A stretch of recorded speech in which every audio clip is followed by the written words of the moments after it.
Hello mga kabakyard. Good morning again. Punta tayo sa ating kalibrihan guys. Kalibrihan. It lang naman stock guys yung nag-survive. Ayan guys. Papakita ko sa inyo guys. Naku, umulan na naman. Hindi talaga tayo makapag-harvest nito guys. Yan guys oh. Dahil palaging umuulan, ito yung nangyayari sa ating tanim na kalebre guys. Naglilitawan yung nila guys, mga unod. Ayan, yung mga laman nila guys oh.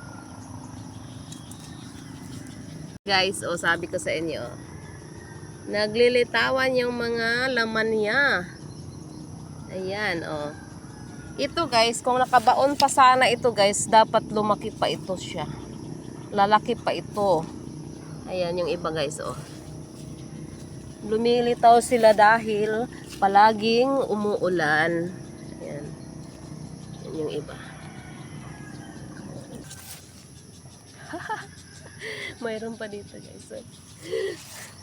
Hindi na ako makapaghintay guys. Napaka-excited kasing mag-harvest. Ayan. Aminin nyo, kayo din, di ba? Gusto din ninyong ganito, magha-harvest. So, magtanim na din kayo, guys. Kung may, kaunting oras ninyo, pwede naman kayong magtanim. Sa ganito kasing guys, napaka-excited talaga. Yung time na mag-harvest ka na. Sobrang excited. Hindi ko alam kung gaano kagalak yung aking dibdib pag nag-harvest na ako. Ayan.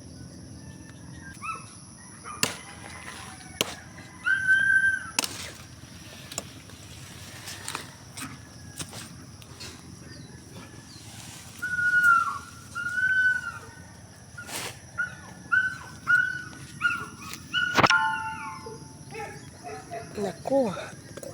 Aroy ko.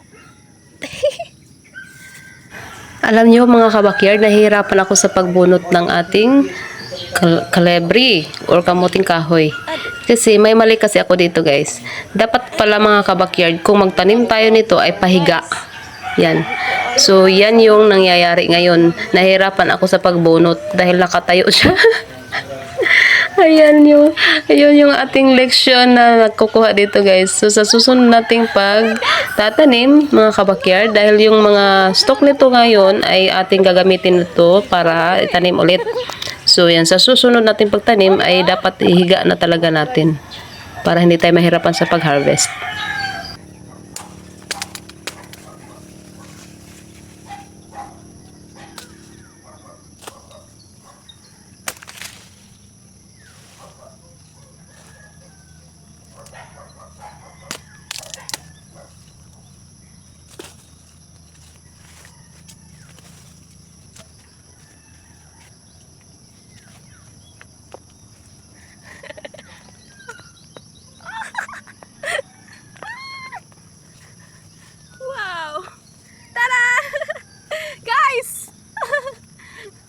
O diba? 7 months talaga siya guys, ay ganito na yung makukuha mo. O diba? Pangit siguro guys siguro yung 7 months is eksakto talaga siya guys. Dahil pag nagwa 1 year siguro, pangit ng kainin guys. Dahil kita nyo yung, diba minsan guys, pag kinakain mo yung mga medyo old na kamuting kahoy, ay mayroon na silang yung mga bukog-bukog. Sabi pa nila bukog-bukog. Diba? Ito, maganda talaga siguro ito guys. Parang saktong-sakto lang siya sa months na pag-harvest. Yan, di ba? O, di ba guys? Di ba guys, excited? Tanim na din kayo. Yan.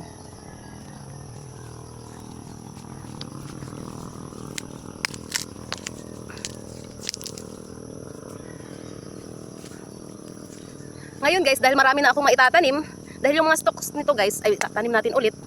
Tapos, damihan na talaga natin. So ano ngayon? March, April, May, June, July, August, September, October. Makaka-harvest ka na naman, di ba? Para continue. Continue yung pag-anon mo guys. Pag-harvest. Pagtanim ko nito guys, sobrang maulan ha. Pero, yun sabi ko sa inyo na walang season pag ako ay nagtanim. Di ba guys? Taran! Ito pwede pa natin itong itanim guys.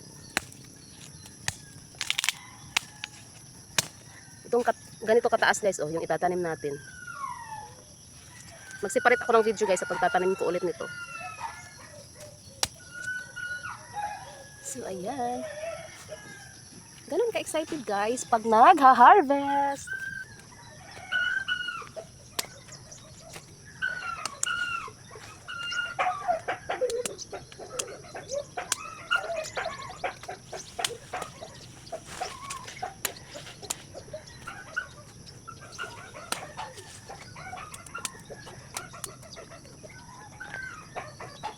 Sayang guys, ang liit pa nito.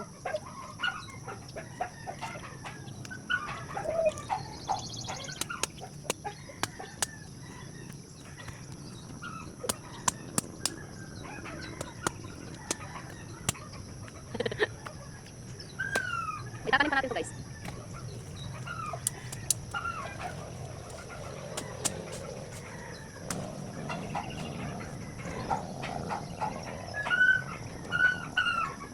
Ito lang. Ito lang laki niya guys.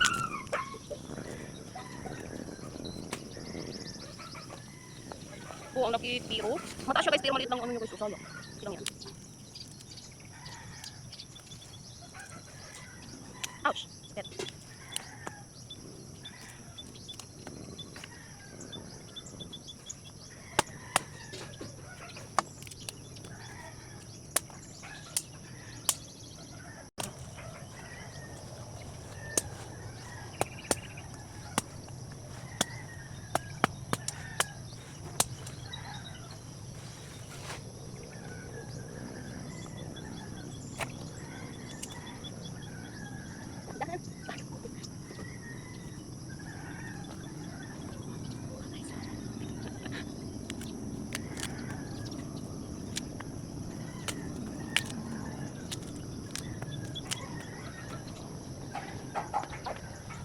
May naputol.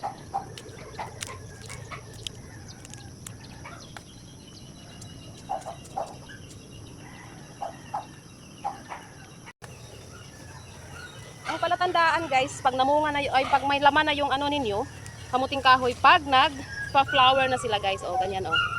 Pag mayroon ng flower. Yan. Yun yung palatandaan.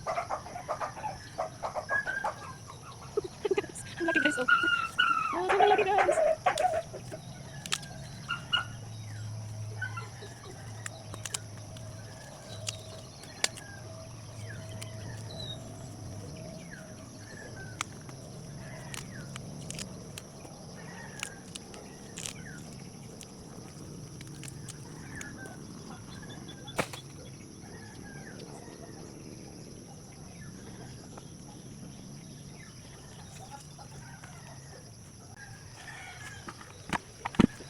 Ulan guys.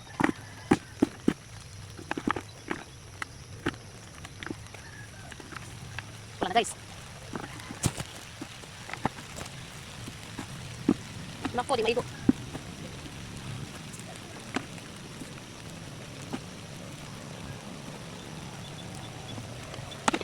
guys, oh. Punong-puno. Punong-puno siya guys. Punong-puno po yung ating balde. Thanks God sa blessings.